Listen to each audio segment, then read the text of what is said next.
Assalamualaikum warahmatullahi wabarakatuh. Waalaikumsalam warahmatullahi wabarakatuh. Terima kasih atas kesempatan yang diberikan. Pada kesempatan ini saya akan menjelaskan tentang modul 1.4 budaya positif. Capaian umum dari budaya positif ini, kegiatan ini, yaitu memahami konsep pendidikan menurut Ki Hajar Dewantara dihubungkan dengan konsep budaya dan lingkungan positif di sekolah yang berpihak pada murid. Kemudian yang kedua, melakukan evaluasi dan refleksi tentang praktik disiplin dalam pendidikan Indonesia secara umum untuk mendapatkan pemahaman baru mengenai konsep disiplin positif untuk menciptakan murid dengan profil pelajar Pancasila. Untuk membangun budaya positif dengan menerapkan konsep disiplin positif dalam berinteraksi dengan murid. Itu capaian umumnya.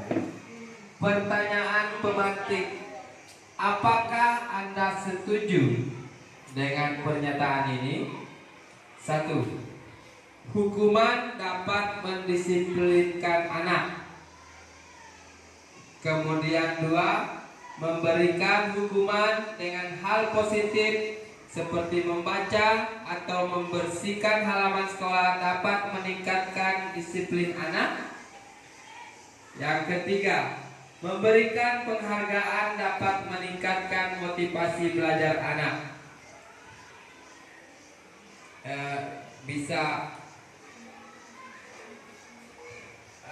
Kita ulangi pertanyaan yang pertama. Apakah Anda setuju dengan pernyataan ini? Yang pertama dulu ya. Hukuman dapat mendisiplinkan anak. Gimana? Ya, ada yang menjawab bisa juga. Ada. Kalau kita memberikan hukuman dapat mendisiplinkan anak. Ini iya, sebagai efek jerahnya. Iya, kita tampung jawabannya. Kemudian yang kedua, pemberian hukuman dengan hal positif seperti membaca atau membersihkan halaman sekolah dapat meningkatkan disiplin anak.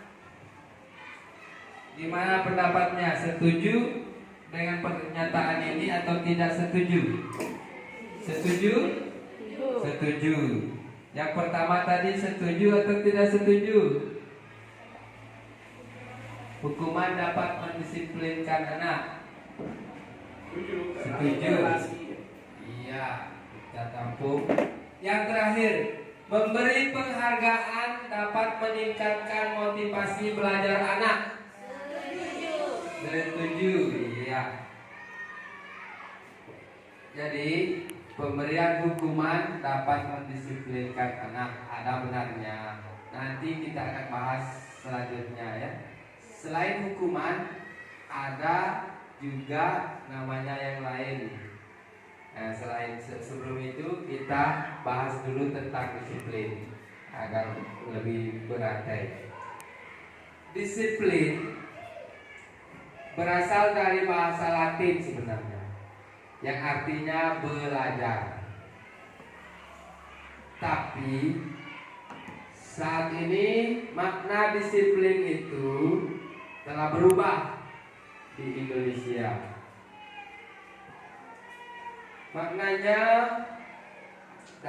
dalam budaya kita ini disiplin berubah menjadi sesuatu yang dilakukan seseorang pada orang lain untuk mendapatkan kepatuhan.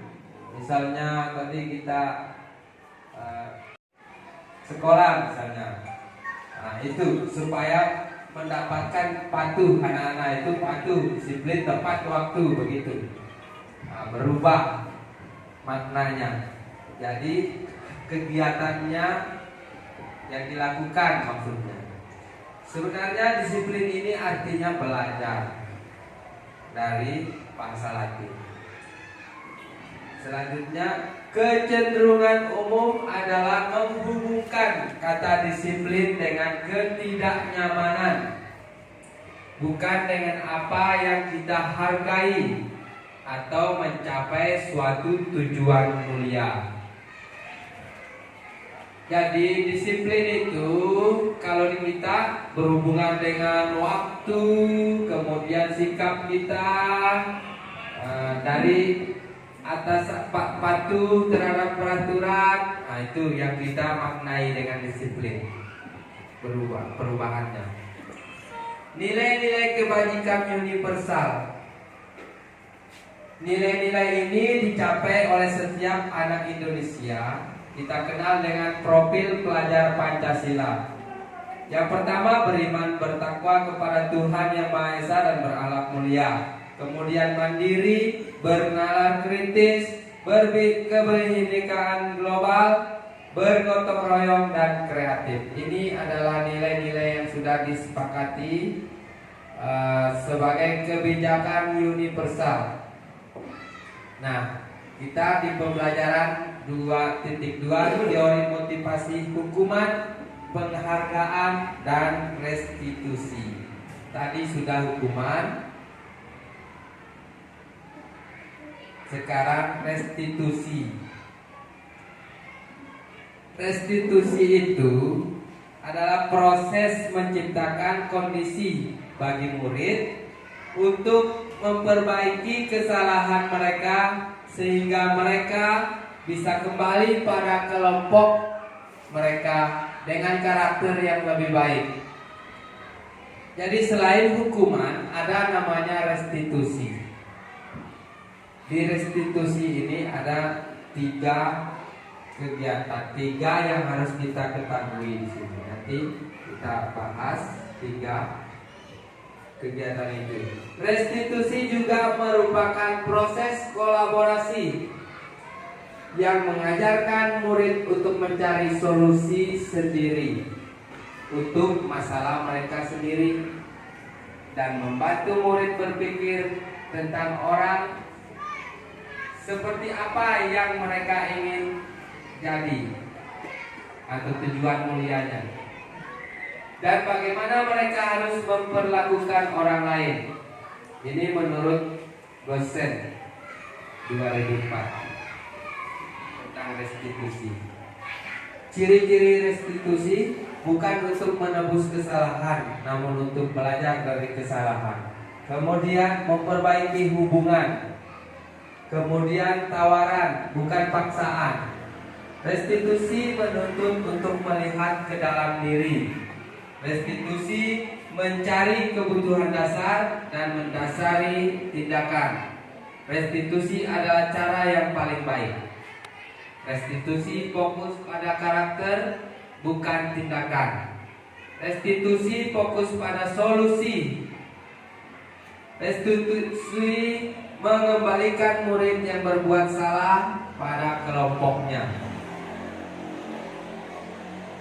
Keyakinan kelas.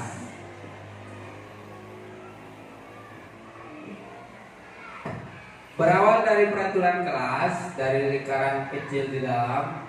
Setelah itu ada namanya keyakinan kelas yang kita sepakati, kita yakini di kelas kita untuk dilaksanakan oleh murid-murid kita. Kemudian lingkungan positif di sekolah kita. Setelah itu lingkaran besarnya yang tujuan utamanya itu kita membuat budaya positif di sekolah kita. Kesepakatan kelas. Ini contohnya, kami guru dan murid yang saling menyayangi. Kesepakatan kelas atau keyakinan kelas ya. Kami murid yang semangat belajar, kemudian kami murid yang peduli dengan teman-teman. Datang tepat waktu, mengucapkan salam, menjaga kebersihan sekolah, berdoa sebelum dan sesudah kegiatan, aktif dalam pembelajaran dan tertib. Ini salah satu contohnya.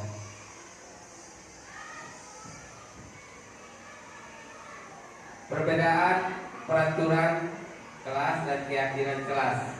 Ini dapat dilihat secara langsung perbedaannya. Yang pertama, selalu kembalikan buku ke tempatnya. Ini contoh peraturan kelasnya.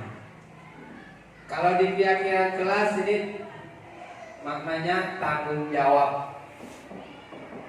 Kemudian dilarang mengganggu orang lain. Kalau di keyakinan kelas menghormati orang lain. Isinya sama, hanya ada sedikit perbedaan kalimatnya saja. Hadir di sekolah 15 menit sebelum pembelajaran dimulai. Menghormati orang lain dan berkomitmen. Nah, di sini terjadi perbedaannya. Hadir di sekolah 15 menit. Nah, itu kalau peraturan. Kalau di keyakinan, kalau kita hadir di sekolah itu sebelum 15 menit sebelum, berarti kita menghormati orang lain. Maksudnya orang lain itu bisa saja bapak ibu guru yang lain, kemudian ibu kepala sekolah yang lain. Orang lain pokoknya. Saya lanjutkan saja. Hukuman dan konsekuensi. Hukuman sesuatu yang menyakitkan harus terjadi. Ini kalau hukuman. Kalau konsekuensi, sesuatu harus terjadi. Ada perbedaan. Yang mana kita pilih, hukuman atau konsekuensi. Nah, ini tergantung kita yang memilih sebagai seorang guru. Kalau hukuman membuat anak sakit fisik maupun hati untuk jangka waktu yang lama. Kalau konsekuensi membuat anak merasa tidak nyaman dalam jangka waktu yang pendek, dan seterusnya.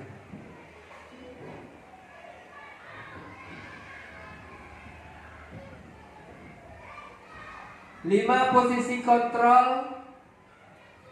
Yang pertama, penghukum.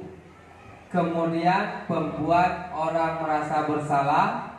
Kalau posisi kontrol kita sebagai seorang guru di dalam kelas, di sini ada yang namanya penghukum, guru yang sering menghukum. Kemudian pembuat orang merasa bersalah. Misalnya ada kesalahan, kita semakin membuat murid kita merasa bersalah. Seperti itu kontrol kita. Kemudian ada yang merasa seperti teman dengan muridnya.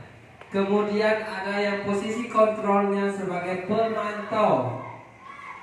Dia memantau kondisi anak-anak belajar, bagaimana kalau ada kesalahan baru diperbaiki. Kemudian yang terakhir, manajer, bersifat atau posisi kontrolnya sebagai manajer.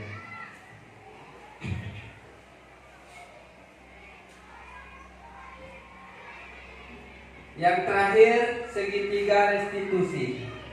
Segitiga restitusi ini ada 3. Berdasarkan segitiganya ini, validasi kebutuhan,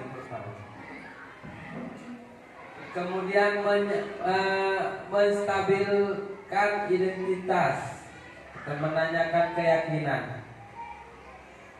Ada 3 ini saja yang kita pelajari dari segitiga restitusi ini. Yang pertama, segitiga restitusi ini untuk menyelesaikan suatu permasalahan di kelas kita terhadap siswa. Kita tentukan dulu validasi kebutuhan, kemudian menanyakan keyakinan kelas apa yang sudah disepakati, kemudian menstabilkan identitasnya, nilai-nilai apa yang telah kita sepakati.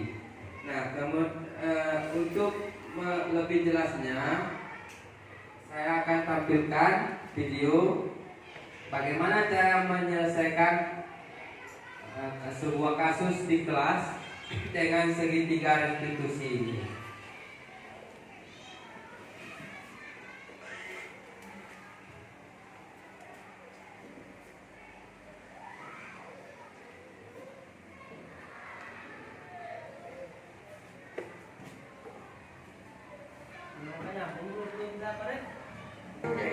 satu, stabilkan identitas. Dua, validasi tindakan yang salah. Tiga, menanyakan keyakinan. Agar lebih jelasnya, berikut penggunaan segitiga restitusi dalam menyelesaikan kasus pada murid. Kasus 1. Berawal dari kejadian di sana dan di istirahat. Salah satu siswa saya yang bernama Miram temannya yang bernama Nanda menyanyikan sebuah lagu di depan Nanda. Lirik lagunya diubah dengan menyelipkan nama Nanda. Nanda menjadi sedih dan menangis. Kemudian temannya melaporkan kejadiannya kepada saya. Penyelesaian kasus 1.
Masih ingat enggak keyakinan kelas kita dulu?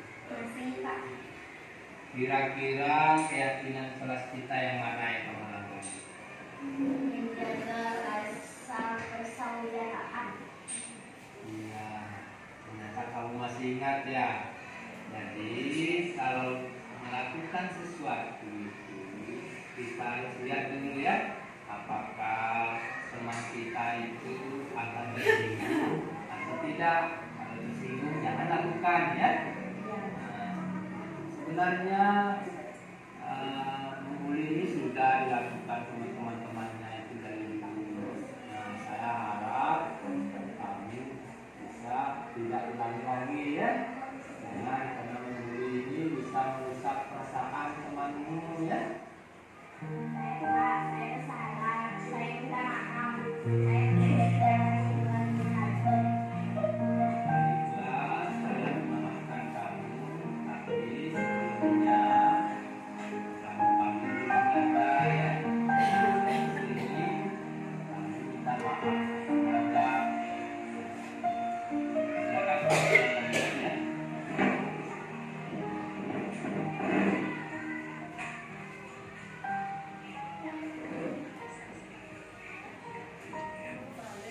Ya, itu adalah contoh penanganan kasus menggunakan segitiga restitusi, di mana tadi ada 3 kegiatan yang dilakukan.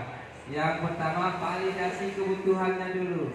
Apa kita tanya, kamu tentu punya alasan mengapa melakukan itu pertanyaan intinya. Kemudian, adakah cara yang lebih efektif untuk mendapatkan apa yang kamu butuhkan? Karena setiap anak itu mempunyai kebutuhan melakukan sesuatu itu. Kemudian, menanyakan keyakinan kelasnya. Dan terakhir, kita menstabilkan identitasnya. Eh, Mungkin itu saja dari saya tentang segitiga restitusi. Terima kasih. Mohon maaf atas kesalahan atau kekurangan. Saya tutup. Wassalamualaikum warahmatullahi wabarakatuh.